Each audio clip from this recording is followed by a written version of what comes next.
Hello students, आज हम chemistry का फर्स्ट चैप्टर 11th क्लास के लिए स्टार्ट करने वाले हैं some basic concepts of chemistry. तो क्या है हमारा फर्स्ट चैप्टर? सम बेसिक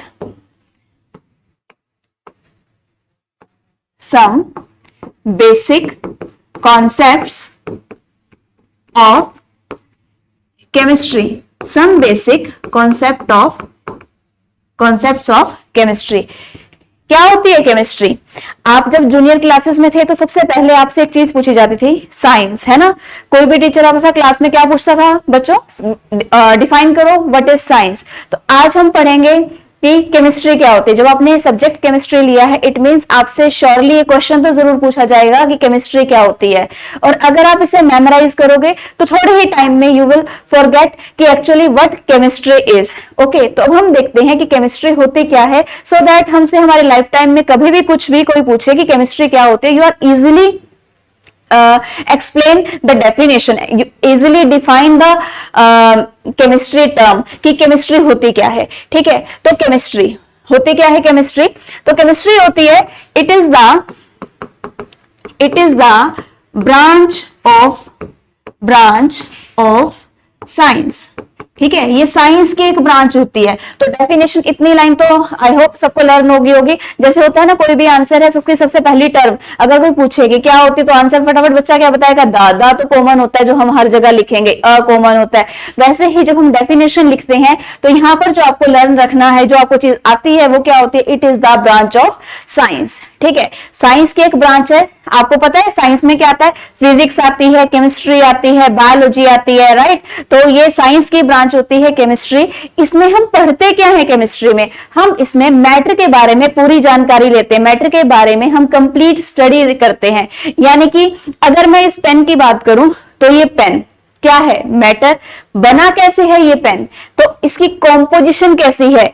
ये जो पेन है जब हमने बना लिया, इसका यूज क्या है? इसकी प्रॉपर्टीज क्या है? ये पेन बना कैसे है? यानी कि जब हम मैटर की कंप्लीट जानकारी, कंप्लीट नॉलेज जब हम एक्वायर करते हैं तो उसे हम कहते हैं, क्या बोलते हैं? Chemistry. So what is chemistry? It is the branch of science which deals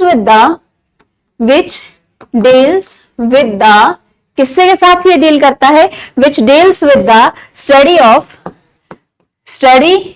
of matter, जो किसके बारे में बताता है हमें? मैटर के बारे में। जिसमें हम किस चीज की स्टडी करते हैं? मैटर की स्टडी करते हैं। अब मैटर की स्टडी क्या, किस बारे में आप बता रहे हो? तो यहां पर बेटा हम लिखेंगे कि मैटर बना कैसे होता है। बना कैसे होता है तो उसे हम क्या बोलते हैं? उसे हम बोलते हैं कॉम्पोजिशन। बनावट को क्या कहते हैं? कॉम्पोजिशन। उसके बाद इसकी फर्दर हम उसके स्ट्रक्चर, बना कैसे है ना, कॉम्पोजिशन, यानी कि मटेरियल क्या क्या रिक्वायर्ड है इस पेन को बनाने के लिए। जब हमने मटेरियल रिक्वायर कर लिया तो हम इस पेन को बनाने के लिए हम जो मटेरियल है उसको कैसे हम प्लेस करेंगे, राइट। उसकी प्लेसमेंट, यानी कि हम क्या कह रहे हैं, उस चीज को बोल रहे हैं उसका स्ट्रक्चर।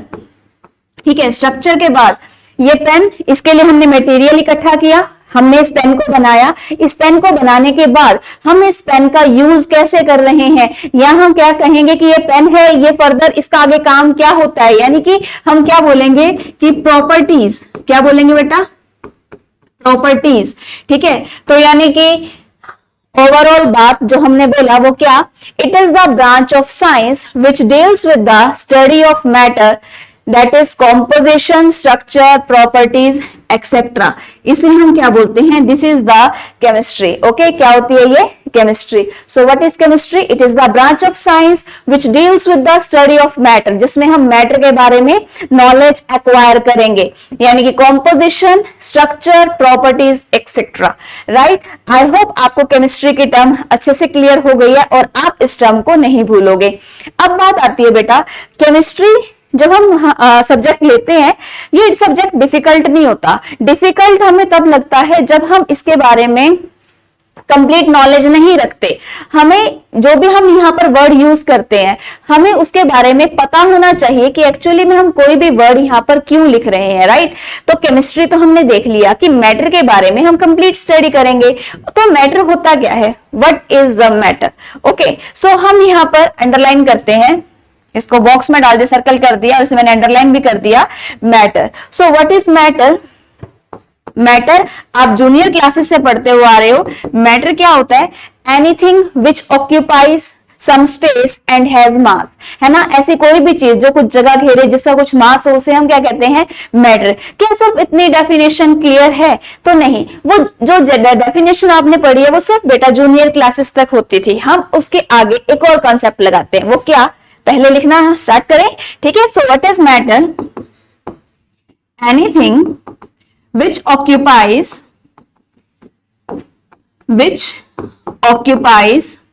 some space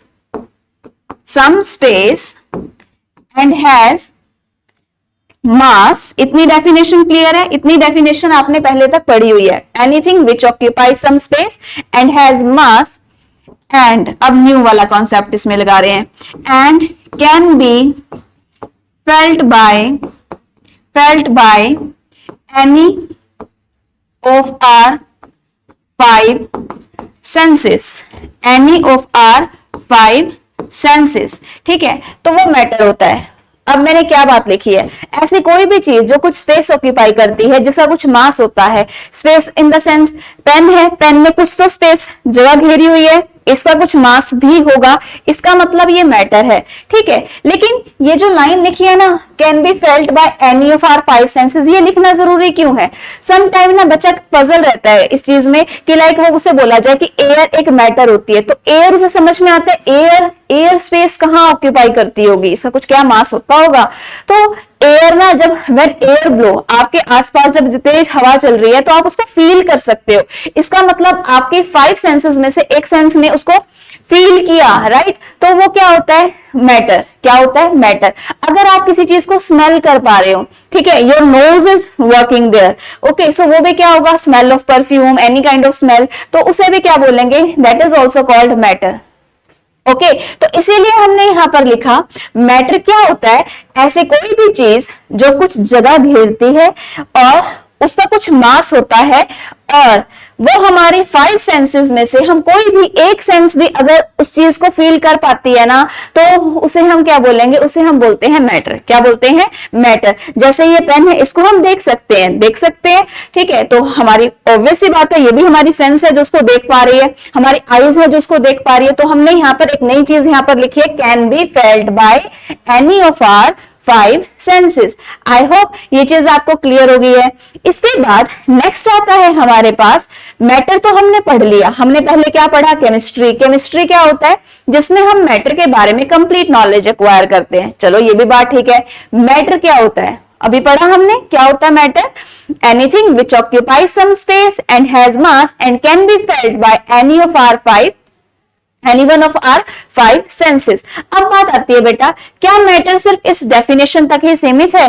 क्या हम उसकी क्लासिफिकेशन फर्दर नहीं कर सकते कि मैटर जो सा है ये इस टाइप का मैटर है या इस टाइप का मैटर है? टाइप इन द सेंस, अगर मान लो सपोज आपके आगे कुछ स्टोन्स रखे हैं, आपके आगे वाटर है, ठीक है, आपके आगे बलून रखा है, ओके, या मान लो आप इसको और अच्छे से समझना चाहो तो ये सोच सकते हो कि आप एक बर्थडे पार्टी में बैठे हो, किसी और की भी क्यों, अपने बर्थडे पार्टी में बैठे हो, आपके आगे केक है, आपके पास कोल्ड ड्रिंक है, ठीक है, कौन सी कोल्ड ड्रिंक पसंद है? तो मान लो फिलहाल कोक रख लो, यहाँ पर फ्रूटी रख लो, ओके, और साथ में आपके पास जो डेकोरेशन के लिए, खाली ऐसे थोड़ी ना बैठ जाओ केक और फ्रूटी लेके, आपके आसपास कुछ बलून्स लगाए गए हैं।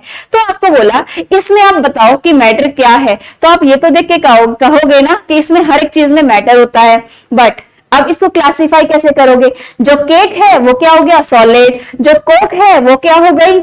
लिक्विड, ठीक है, और जो बलून है, बलून में जो एयर फिल है उसे क्या बोलोगे? गैस, ठीक है। तो वो चीजें हमें क्लासिफाई करनी होती है, राइट। सिर्फ ये समझ लेना कि हर एक चीज मैटर है, तो आप कैसे डिफरेंशिएट करोगे? मान लो आपको बोला कि ये गेस्ट आया है, इस गेस्ट को आपने कोक सर्व करनी है। अगर वो कोक की जगह आपको ये बोले कि मैटर देना है, तो मैटर में आपको क्या उसको सर्व करोगे? आप उसको केक सर्व करोगे, कोल्ड ड्रिंक दोगे, कोक दोगे, या फिर मान लो आप उसको बैलून उसके हाथ में थमा दोगे, राइट। तो इसीलिए मैटर को क्लासिफाई करना बहुत जरूरी है। तो यहां पर हम आगे लिखेंगे, we will write here states of matter, ठीक है, स्टेट्स ऑफ मैटर। अब बेटा मैटर की कितनी स्टेट्स होती हैं? We are having 3 states of matter. कितनी स्टेट्स होती है? वैसे 5 होती है, पर हमारे लिए फिलहाल कितनी इंपॉर्टेंट है? 3।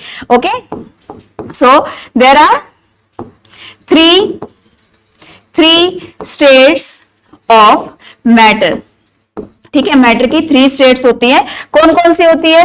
पहली स्टेट कौन सी होती है? Solid, liquid, gas. ओके, तो रेदर के हम बोरिंग सा यहां पर इस टाइप से लिखें, क्या लिखें? इस साइड लिखें बेटा हम सॉलिड, दूसरा लिखें हम यहां पर लिक्विड, ठीक है, तीसरा हम लिखें यहां पर गैस, और क्या सॉलिड लिखेंगे, सॉलिड्स लिखेंगे, लिक्विड्स लिखेंगे, गैसेस लिखेंगे। क्यों? क्योंकि सॉलिड तो कोई भी हो सकता है, ज्यादा हम डिस्कस कर रहे हैं तो सॉलिड्स, अगर एक पर्टिकुलर की बात कर रहे हैं तो सॉलिड, तो प्लूरल और सिंगुलर का केस हमने यहां पर लगाया है, राइट। तो अगर हम इसको बेटा थोड़ा और अच्छे से इंप्रेसिव वे में दिखाना चाहें तो हम इस तरीके से एक फ्लो चार्ट बनाएंगे। कैसे? ये हमारे पास है मैटर। मैटर बेटा कितने टाइप में हम यहां पर ले रहे हैं, उसकी कितनी टाइप्स कंसीडर कर रहे हैं? 3 टाइप्स। कौन कौन सी? एक है यहां पर सॉलिड, दूसरी कौन सी है हमने यहां पर ली?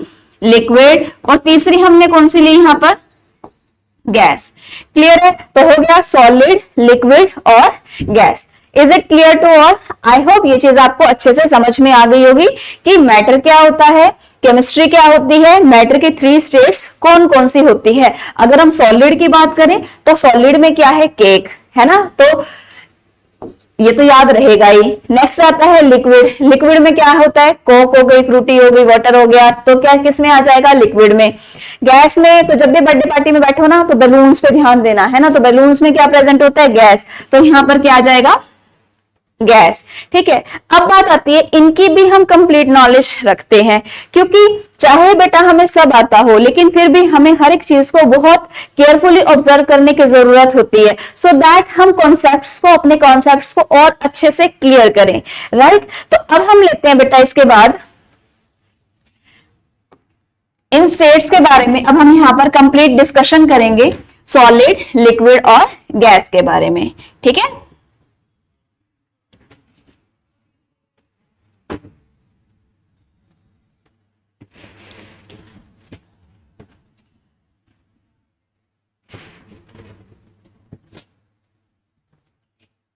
ठीक है, तो स्टार्ट करते हैं। सॉलिड, तो बेटा जी सॉलिड क्या होता है? सॉलिड, क्या सॉलिड लिखें या सॉलिड्स लिखें? सॉलिड्स, ठीक है।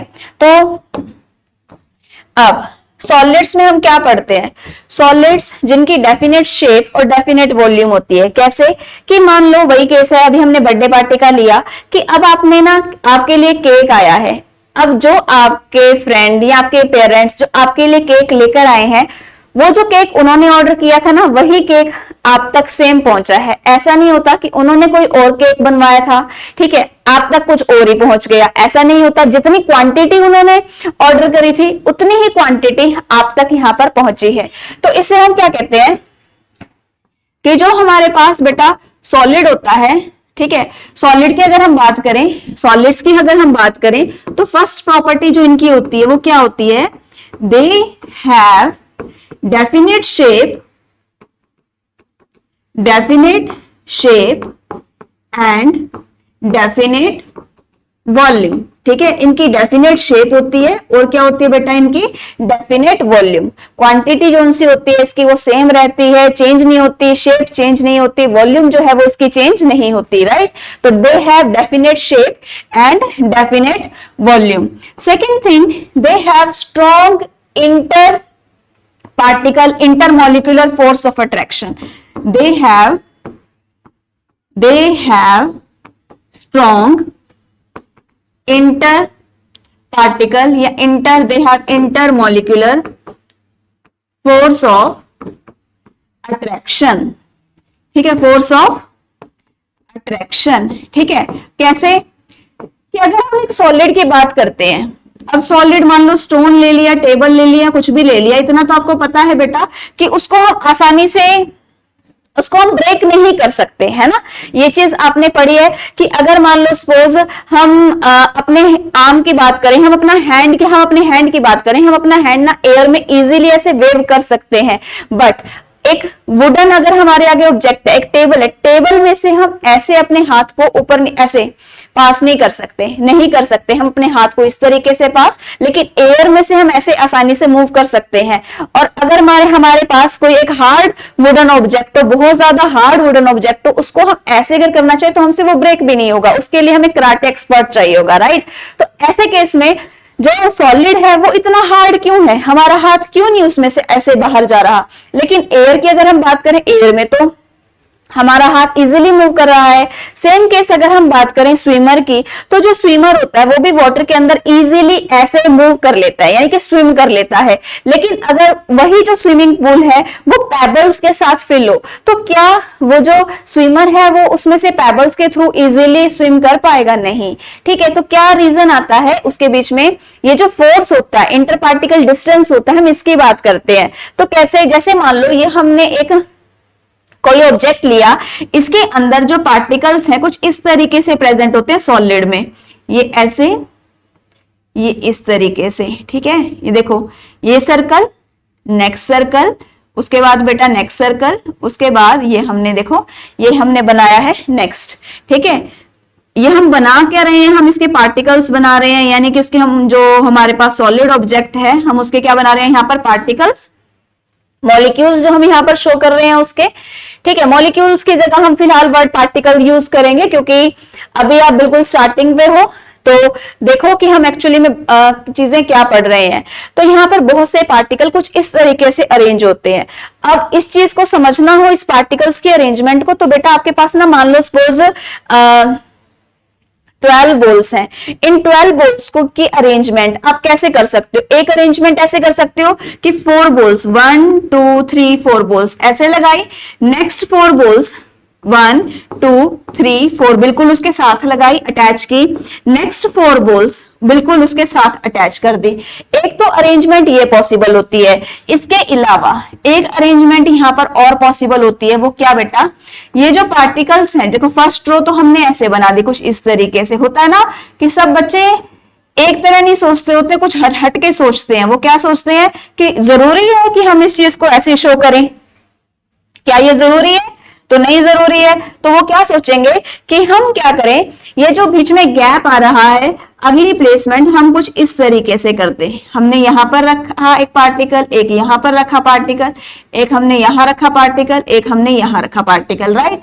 नेक्स्ट आता है बेटा, हमने यहां पर एक पार्टिकल यहां रखा, एक यहां रखा, एक हमने यहां रखा, एक इस तरीके से हमने अरेंजमेंट कर दी, राइट। ये अरेंजमेंट कुछ इस तरीके से कर दी।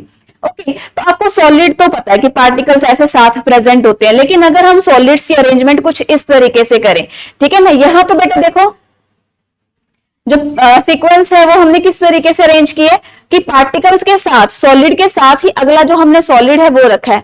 लेकिन यहां पर हमने देखो अरेंजमेंट कुछ अलग तरीके से करी हुई है। इस टाइप के सॉलिड का नाम होता है, इसे हम कहते हैं, this solid is called as crystalline solid. क्या बोलते हैं बेटा इसको? क्रिस्टलाइन सॉलिड, ठीक है। ये जो हमारे पास, अगर मान लो हम पार्टिकल्स की अरेंजमेंट कुछ इस तरीके से करेंगे, इसे हम बोलते हैं एमोर्फस सॉलिड, ठीक है। क्या बोलते हैं? Amorphous solid. तो ये जो सॉलिड होता है, इसके अंदर जो पार्टिकल्स होते हैं, they are tightly held together. Tightly in the sense कुछ इस तरीके से, जैसे ये सॉलिड हमने लिया, पार्टिकल ऐसे एक दूसरे के साथ टाइटली हेल्ड है, ऐसे, ठीक है, they are tightly held together. तो अगर हमें इनको सेपरेट आउट करना है, अलग अलग दूर लेके जाना है, तो हमें बहुत ज्यादा फोर्स लगानी पड़ेगी। क्यों? क्योंकि ये पार्टिकल आपस में बहुत ज्यादा तेजी के, मतलब फोर्स के साथ अटैच्ड है। इसे यानी कि हम कहेंगे इंटर पार्टिकल, जो इनका इंटरमॉलिक्यूलर फोर्स है। मॉलिक्यूलर की जगह फिलहाल आप यहां पर वर्ड बेटा कर लो पार्टिकल, ठीक है। क्या रहेगा? इंटर पार्टिकल, जो इंटर मॉलिक्यूलर फोर्स है। फिलहाल अभी आप यहां पर इंटर पार्टिकल करो, क्योंकि मॉलिक्यूल टर्म अभी आपने समझनी है यहां पर। तो पार्टिकल्स के बीच में जो फोर्स होती है वो स्ट्रॉन्ग होती है। स्ट्रॉन्ग होने की वजह से हम पार्टिकल को, किसी भी चीज को दूर मूव नहीं कर सकते। जैसे ये पेन है, अगर इस पेन को हम इस तरीके से ऐसे करें, फोर्स अप्लाई करें, ठीक है, तो क्या होगा? ये मूव नहीं किया ना, ये ब्रेक नहीं हुआ। तो वही चीज होती है सॉलिड के केस में, ठीक है। सॉलिड हमारे पास टू टाइप का होता है, एक होता है उसे हम कहते हैं क्रिस्टलाइन सॉलिड, एक होता है उसे हम बेटा क्या कहते हैं, उसे हम कहते हैं एमोर्फस सॉलिड, ठीक है। क्रिस्टलाइन सॉलिड का मतलब क्या होता है, जो पार्टिकल्स होते हैं दे हैव ऑर्डर्ड अरेंजमेंट, लेकिन यहां पर क्या ऑर्डर अरेंजमेंट है, they are not having ordered arrangement, ठीक है। तो इस चीज को हम यहां पर लिख लेते हैं, क्योंकि अगर आप एक्स्ट्रा नॉलेज रखोगे तभी आप दूसरों से यूनिक बन पाओगे, है ना बेटा। तो क्रिस्टलाइन सॉलिड क्या होते हैं, दे हैव क्या होता है बेटा इनके पास, ordered, they have ordered arrangement, क्या होता है, दे हैव ऑर्डर्ड अरेंजमेंट। लेकिन अगर हम बात करें एमोर्फस की, तो ऑर्डर तो है ही नहीं। ये ऑर्डर कब होता है, जब क्लास में स्ट्रिक्ट टीचर आ जाए तो बच्चे सारे के सारे लाइन में एकदम एक ऐसे रो, या मान लो एग्जाम की बात करें, एग्जाम में बच्चे जो उनसे है ना, एक स्ट्रिक्ट टीचर होता है, सारे के सारे एक सीक्वेंस में प्रेजेंट होते हैं बच्चे, कोई भी इधर से इधर गर्दन भी नहीं हिलाता। लेकिन अगर वही उसी केस में कोई लीनियंट टीचर आ जाए, ठीक है, जिसको बच्चे कहें नहीं मैम, नहीं सर, हमें थोड़ा सा ऐसे, सुनता फिर भी कोई नहीं है, लेकिन फिर भी क्या होता है, बच्चा जो सा होता है थोड़ा सा अपनी पोजीशन से इधर उधर डिस्ट्रैक्ट हो जाता है, चेंज कर लेता है थोड़ी सी अपनी पोजीशन। तो अमोर्फस सॉलिड क्या होता है, क्रिस्टलाइन ऑर्डर अरेंजमेंट। डिफरेंस लिख रहे हैं तो क्या हो जाएगा, ये ऑर्डर है तो ये बेटा क्या होगा, they don't have order arrangement, ठीक है, दे डोंट हैव यानी कि डिसऑर्डर अरेंजमेंट होगी, they don't have ordered arrangement, ठीक है। इसके बाद नेक्स्ट आता है हमारे पास जो सॉलिड्स होते हैं, थर्ड पॉइंट, जो सॉलिड्स होते हैं they are rigid, okay, they are what, they are rigid, ठीक है। सॉलिड्स क्या होते हैं, rigid, rigid in the sense कि जैसे पेन है, पेन को अगर मैं बेटा प्रेस करूं, ठीक है, तो पेन ने अपनी शेप चेंज नहीं करी है, जैसे इसकी शेप है वो वैसे ही रहेगी, इट विल ये जो पेन है, कोई भी ऑब्जेक्ट है जिसको अगर कोई सॉलिड है, मान लो ये बोर्ड है, बोर्ड को मैं जैसे ऐसे टच किया तो बोर्ड ने शेप चेंज नहीं की है। इसका मतलब क्या है, जो सॉलिड होता है वो क्या होता है, सॉलिड इज रिजिड, क्या होता है बेटा, सॉलिड रिजिड, क्या होता है, सॉलिड रिजिड। और इसके अलावा अगर हम इसको कंप्रेस करें, फोर्स अप्लाई करें, तो वो भी नहीं होगा, तो मतलब एक रिजिड है जो अपनी शेप जो है उसको एज इट इज रखेगा, इनकॉम्प्रेसिबल है, मतलब जब भी हम किसी सॉलिड पे फोर्स अप्लाई करेंगे वो प्रेस नहीं होगा, तो उसे हम क्या बोलेंगे, ये क्या होते हैं, दे आर इनकॉम्प्रेसिबल, ठीक है। फोर्थ पॉइंट क्या आता है, they are incompressible, they are incompressible, इसको हम बेटा कॉम्प्रेस नहीं कर सकते, ठीक है। अब आपके पास मान लो एक ग्लास लिया, एक ग्लास के अंदर आपने बहुत सारे स्टोन्स यानी कि पेबल्स इकट्ठे कर लिए, ठीक है। अब आपने बेटा क्या किया, आपने ना उस ग्लास को ऐसे टिल्ट किया, तो पेबल्स जो से हैं वो नीचे गिर जाएंगे, ठीक है, इतने सारे स्टोन्स हैं वो तो ऐसे गिर जाएंगे। क्या वो इस तरीके से मूव करेंगे वो पेबल, जैसे ग्लास में पानी होता है, नहीं करते, ठीक है। मान लो सपोज आपके हाथ में कोई सॉलिड ऑब्जेक्ट है, ये ऐसा तो नहीं है ना कि अभी फिलहाल ये पेन यहाँ पर और इमीडिएटली ये नीचे गिरने की बात नहीं कह रही हूँ कि जो पेन है वो नीचे गिर जाएगा, जस्ट एक जनरल कॉन्सेप्ट है, जैसे पानी वाटर फ्लो कर जाता है, ये फ्लो नहीं करता ऑटोमेटिकली, इट विल नॉट, ये नीचे नहीं गिरेगा और ऐसे जो से इसके पार्टिकल सारे के सारे दूर दूर हो जाएंगे, ऐसा नहीं होता, राइट। तो इसमें हमारे पास जो इसकी फिफ्थ प्रॉपर्टी आती है वो क्या होती है कि ये इनकी फ्लूइडिटी नहीं होती, दे डोंट हैव फ्लूइडिटी, और मोरओवर इनकी जो काइनेटिक एनर्जी है, सॉलिड में पार्टिकल इधर उधर मूव नहीं करते, इसका मतलब इनके पास जो इनकी काइनेटिक एनर्जी होती है वो नहीं होती। अगर इनकेस कोई सॉलिड वीक होगा, बिल्कुल वीक सॉलिड है, उस केस में अगर कोई काइनेटिक एनर्जी हुई तो बिल्कुल माइनर नेग्लिजिबल अमाउंट होगा, अदरवाइज तो नहीं होती, राइट। सो यहां पर हम लिखेंगे, यहां लिखा है तो दे आर इनकॉम्प्रेसिबल, नेक्स्ट हम यहां पर लिख रहे हैं they don't have, don't have, doesn't have, right है ना, दे doesn't have not kinetic energy, पहले हम वर्ड यहां पर क्या बात कर रहे थे, fluidity, they doesn't have fluidity and kinetic energy बाद में लिखेंगे, क्योंकि जिस स्टेप में हमने पढ़ा, जिस फॉर्मेट में हमने पढ़ा, हम उसी चीज के अकॉर्डिंगली यहाँ पर हम अपने पॉइंट्स राइट डाउन करेंगे। काइनेटिक एनर्जी का मैंने आपको केस बता ही दिया, क्योंकि कहीं ना कहीं थोड़ी बहुत अगर एक्सेप्शन आ जाती है, हमें किसी में पार्टिकल्स के बारे में बताना पड़ जाता है, उस केस में हम नेग्लिजिबल अमाउंट हम कंसिडर कर सकते हैं, वैसे इसमें नहीं होती है काइनेटिक एनर्जी। आई होप ये कॉन्सेप्ट सॉलिड का आप सभी को क्लियर हो गया है। ठीक है, मेन चीजें आपको सॉलिड में पता होनी चाहिए कि तो इसकी डेफिनेट शेप, डेफिनेट वॉल्यूम होती है, इंटर पार्टिकल है ना, जो पार्टिकल्स होते हैं कैसे होते हैं, स्ट्रांगली एक दूसरे के साथ हेल्ड टुगेदर होते हैं। जो इसके बीच में पार्टिकल डिस्टेंस होता है, पार्टिकल्स के बीच में डिस्टेंस, देखो पार्टिकल ऐसे अटैच है, तो क्या पार्टिकल डिस्टेंस होगा इसमें, they don't have particle distance. अब आप पूछोगे क्यों मैम, ये तो देखो ये यहाँ पर पार्टिकल का डिस्टेंस है, ये पार्टिकल का डिस्टेंस है, ये पार्टिकल का, बेटा ये वाली बात नहीं कर रहे हम, यहाँ पे इसकी बात कर रहे हैं, इन गैप की, ये पार्टिकल्स के बीच में डिस्टेंस ये नहीं होता, ये ऐसे प्रेजेंट होते हैं। जब हम एटम्स को आपस में ज्वाइन करेंगे तो बीच में छोटे छोटे होल्स आ जाते हैं। ये जो होल्स यहाँ पर हमने बनाए हैं ना बेटा, इसको हम कहते हैं, इसका नाम होता है, इसे हम कहते हैं वॉइड। क्या कहते हैं इसको, वॉइड। ये खाली जगह, जब पार्टिकल्स आपस में जुड़ते हैं ना, जुड़ते कैसे हैं, स्ट्रॉन्ग फोर्स के थ्रू, जब उसके अंदर कुछ खाली स्पेस, एम्प्टी स्पेस बच जाता है ना, इसे हम बोलते हैं वॉइड कहते हैं, या फिर इसका जो दूसरा नाम होता है इसे हम कहते हैं बेटा इंटरस्टिशियल साइट। क्या बोलते हैं इसको, interstitial site.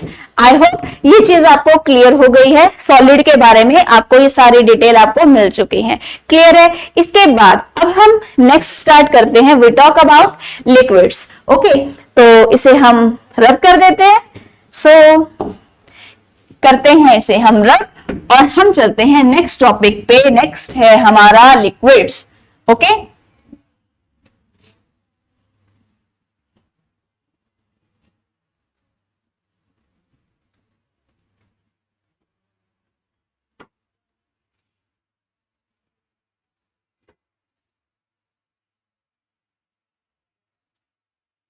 Okay, so next is liquids. तो हम लिखें बेटा, यहां पे स्टार्ट करते हैं टॉपिक लिक्विड्स।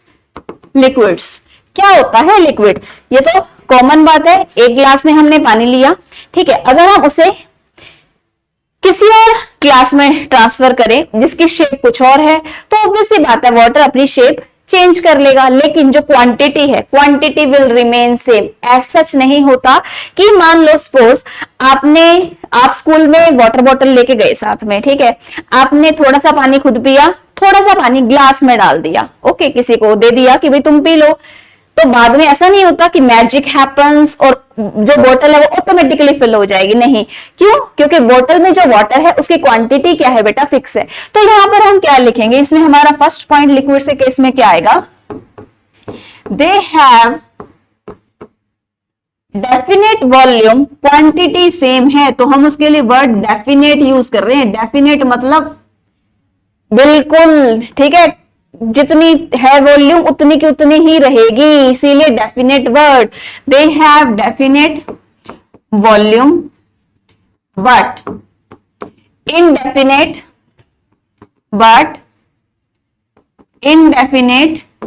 शेप, ठीक है, बट इनडेफिनेट शेप।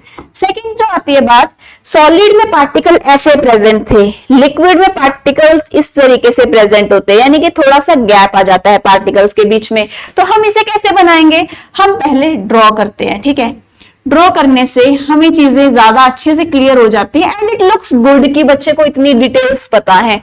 तो यहां पर हमने एक पार्टिकल बनाया, नेक्स्ट पार्टिकल यहां बनाया, नेक्स्ट पार्टिकल यहां बनाया, नेक्स्ट पार्टिकल यहां बनाया, नेक्स्ट पार्टिकल यहां, नेक्स्ट पार्टिकल यहां, नेक्स्ट यहां, नेक्स्ट यहां, और एक पार्टिकल बना दिया यहां।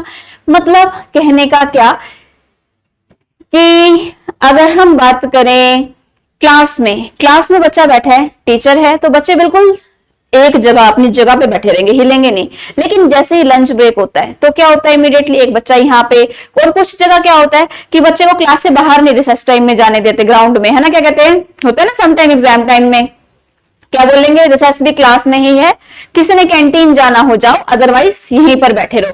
तो क्या होता है, पार्टिकल्स अपनी जगह पे फिक्स नहीं बैठे रहते, नॉट पार्टिकल्स, बच्चे बच्चे अपनी जगह पे फिक्स नहीं बैठे रहते। वो क्या होता है, या तो दूसरे क्लास में चले जाएंगे या किसी दूसरे बेंच पर आसानी से जाके आराम से जाके बैठ जाएंगे, ठीक है, और आराम से लंच करेंगे। तो ऐसे केस में पार्टिकल्स यानी कि बच्चे दूर हैं एक दूसरे से। लेकिन वही अगर कंप्लीट मतलब ब्रेक हो जाएगा, जैसे स्कूल नॉट ब्रेक, हम जैसे पूरी छुट्टी हो गई स्कूल की, तो तब क्या होगा, बच्चे इतनी तेजी से घर की ओर भागेंगे कि बस अब हम जा रहे हैं, एक बच्चा यहाँ एक बच्चा वहां। तो वो स्टेट कौन सी आ जाती है, गैस की स्टेट आती है। पार्टिकल्स आई होप समझ में आ रहा है कि किस तरीके से प्रेजेंट होते हैं। तो लिक्विड में पार्टिकल्स कुछ इस तरीके से प्रेजेंट होते हैं, जैसे कि लंच टाइम में, रिसेस टाइमिंग में, तो पार्टिकल्स इस तरीके से प्रेजेंट है। इसकी वजह से हम यहाँ पर क्या लिखेंगे, दे हैव क्या बोलेंगे बेटा, वीक और strong. They have weak force, है ना, they have weak force, they have weak inter particle force of attraction,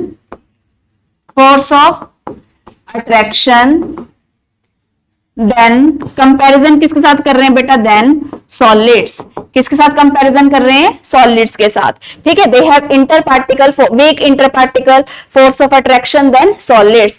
अब बताओ, अगर मान लो हम एक ग्लास पानी ले और उसको ऐसे गिरा दे, ठीक है, तो क्या होगा, वाटर विल फ्लो। ओके, तो वाटर में क्या होती है, फ्लूइडिटी होती है। जहां कुछ भी फ्लो होता है ना, मतलब वहां पे काइनेटिक एनर्जी आती है। Kinetic energy in the sense, अगर आप एक जगह पे खड़े हो, ठीक है, you are standing as it is, ठीक है, आपको बोल दिया स्टैचू, आप अपनी जगह से हिलोगे नहीं, तो उस स्टेट को हम क्या बोल रहे हैं कि आपके अंदर काइनेटिक एनर्जी नहीं है। लेकिन जब आप मूव कर रहे हो, रन कर रहे हो, तो ऐसे केस में क्या होता है, आपके पास क्या चीज आती है, kinetic energy. That's why you are moving here and there, right. Same case, they have inter particle force weak ना, so because of the weak inter particle force क्या बोलेंगे हम, दे हैव, हाँ जी बेटा जी, they have more kinetic energy, they have more kinetic energy, ठीक है। तो यहाँ more की जगह सम भी बोल सकते हैं, but they have more kinetic energy than solids, ठीक है। या फिर हम एक वर्ड बोले तो ये बोल सकते हैं, they have kinetic energy, they have, बस kinetic energy, इतने में बात खत्म। के समझ में आ रहा है, के बेटा मैंने क्या लिखा है, के का नाम होता है, इसे हम क्या कहते हैं, kinetic एनर्जी, राइट। नेक्स्ट आता है इसके बाद, फोर्थ पॉइंट आता है कि यहां पर जो लिक्विड होता है वो फ्लो करता है, उसे हम क्या बोलते हैं, दे हैव फ्लूइडिटी।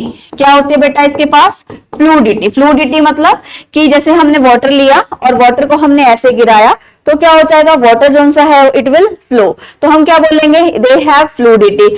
अब हम वाटर को लें, तो जो वाटर होता है, अगर मान लो हम उसे बलून में फिल करें, जैसे होता है ना होली पे बलून्स में कलर फिल कर लिया जाता है, तो आपने बेटा पानी वाले बलून्स बनाए, वाटर वाले बलून्स बनाए, उन बलून्स को अगर आप प्रेस करते हो, तो क्या बलून्स प्रेस हो जाते हैं, होते हैं ना, बस गैस जितने नहीं होते, उसके कंपैरिजन में इसका क्वांटिटी थोड़ी कम रहती है। ऐसा नहीं है, ये मत सोचना कि बलून पूरा अच्छे से एयर से फिल है तो हम उसको कंप्रेस नहीं करवा पाएंगे, वो बात नहीं कह रहे कि तुम बलून ही इतने सारे फोड़ दो, है ना, वैसे फोड़ भी दो, क्या बात है, कह देना बर्थडे सेलिब्रेशन हो रही है, राइट। तो वही चीज है, दे हैव फ्लूइडिटी, एंड एक तो फ्लूइडिटी होती है, एंड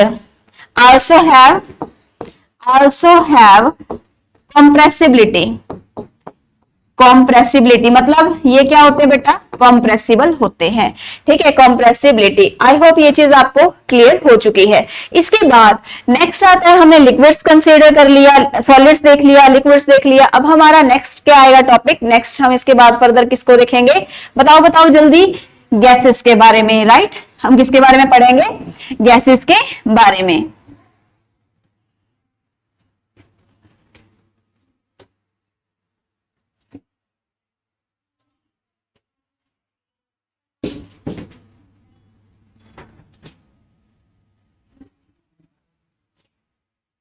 हाँ, तो बेटा अब हम पढ़ते हैं अबाउट गैसेस, ठीक है। तो गैसेस क्या होती हैं, what are gases, gases are क्या बोलेंगे, एक तो गैसेस जो सी है कॉम्प्रेसिबल होती है, गैसेस में काइनेटिक एनर्जी भी ज्यादा होती है। तो what about shape and volume, ठीक है। तो गैस को अगर हम बलून में फिल करें, बलून की शेप आ जाएगी, गैस को किसी और हम टॉय में फिल करें तो उसकी टॉय जैसी शेप बन जाएगी, यानी कि शेप इसकी फिक्स नहीं होती। सेम केस अबाउट वॉल्यूम, ठीक है, वॉल्यूम भी जो सी है इसकी फिक्स नहीं होती। तो हम इसके लिए वर्ड क्या यूज करते हैं, अगर कोई चीज फिक्स है तो डेफिनेट, अगर वो फिक्स नहीं है तो उसे हम क्या बोलते हैं बेटा, उसे हम बोलते हैं इनडेफिनेट। तो यहां पर क्या आएगा, गैसेस। तो फर्स्ट पॉइंट क्या लिखेंगे, they have indefinite, they have indefinite shape and indefinite, क्या आएगा बेटा नेक्स्ट बात, क्या लिखेंगे यहां पर, indefinite volume, right. They have indefinite shape and indefinite volume, right. इसके बाद सेकंड अगर हम बात करें, इसमें inter particle force of attraction की, कि जो गैसेस होते हैं उसमें inter particle force of attraction किस तरीके की होती है। तो यहां पर फिर से हमने एक इस तरीके से एक बनाया, हमने एक ऑब्जेक्ट लिया। अब क्या है, जो पार्टिकल्स हैं एक दूसरे से काफी डिस्टेंस पर प्रेजेंट है। डिस्टेंस पर प्रेजेंट मतलब कोई एक पार्टिकल यहाँ है, कुछ यहाँ दिखा दिए, इस तरीके से जो पार्टिकल्स हैं ये यहाँ पर प्रेजेंट है, राइट। मतलब गैप ज्यादा है पार्टिकल्स के बीच में। तो ऐसे केस में क्या कोई फोर्स ऑफ अट्रैक्शन होगी, तो नहीं होगी, कोई भी किसी तरीके की फोर्स ऑफ अट्रैक्शन नहीं प्रेजेंट होगी यहाँ पर, ठीक है। तो अगर होगी भी तो उसे हम क्या बोलेंगे, ऐसा तो नहीं कह सकते कि बिल्कुल ही नहीं है, होगी लेकिन वो नेग्लिजिबल अमाउंट में फोर्स ऑफ अट्रैक्शन होगी। सो हम यहां पर वर्ड लिखेंगे that they have least inter particle force of attraction, inter particle force of attraction. अब बात आती है इनकी काइनेटिक एनर्जी की, ठीक है। अगर तो मान लो आप क्लास में बैठे हो, ठीक है, तो ऐसे कोई टीचर बैठे तो आप एकदम ऐसे आराम से बैठे रहोगे, कोई प्रॉब्लम नहीं है। लेकिन अगर लंच टाइम हो जाए, रिसेस टाइमिंग हो जाए, या मान लो वैसे ही आप जा रहे हो घर पे, तो आप इजीली जो है क्या होगे, जाओगे क्लास के कंपैरिजन में इजीली। लेकिन अगर मान लो सपोज आप एयर में मूव कर रहे हो, हवा में, ठीक है, हवा में जा रहे हो, तो हवा में जो होता है ना, दिखा रहे होते हैं लाइक आजकल की टेक्नोलॉजी में कि इस टाइप से आप अपनी गाड़ी लो और ऐसे इस तरीके से चलो हवा में, या वेव ऐसे उड़ते हुए जाओ हवा में। तो उस तरीके से आप क्या होता है कि कोई ट्रैफिक नहीं होता, आप आसानी से जाओगे। तो ऐसे केस में आपकी काइनेटिक एनर्जी क्या होगी, ज्यादा। तो यहां पर क्या लिखेंगे, they have highest kinetic energy. Highest in the मतलब कि अगर हम सॉलिड की बात करें, लिक्विड की बात करें, उसके कंपैरिजन में इसकी ज्यादा होती है। They have more kinetic energy than, किसके कंपैरिजन में, कंपैरिजन है तो देन लिखेंगे, THEN, देन किससे बेटा, सॉलिड्स एंड नेक्स्ट क्या आएगा बेटा यहां पर, लिक्विड्स। बताओ कोई प्रॉब्लम, ठीक है। ये क्या होते हैं, यहां पर फ्लूइडिटी भी होती है इनकी, कॉम्प्रेसिबिलिटी भी होती है। तो यहां पर हम लिखेंगे they are compressible, they are compressible and have fluidity. और क्या होती है इसके पास, फ्लूइडिटी। क्या होती है बेटा, fluidity. Is it clear, yes, is it clear to you, ठीक है। तो ये हमने पढ़ा सॉलिड, लिक्विड और गैसेस के बारे में, ओके। इसके अलावा हम यहां पर और भी चीजें डिस्कस करते हैं। वो क्या डिस्कस करते हैं, अब हम उसे देखते हैं यहां पर।